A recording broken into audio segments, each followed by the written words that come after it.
kids. A crab is a sea creature.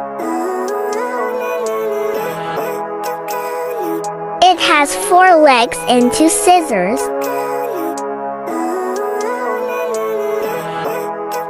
It eats sea fruits and fish. The crab protects itself with its scissors.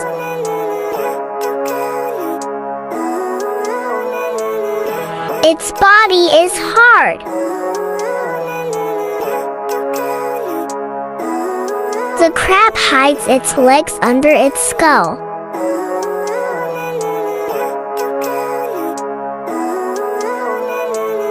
It catches food with its scissors.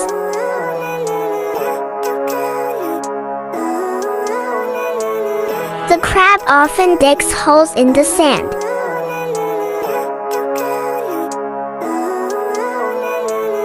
It has big and round eyes.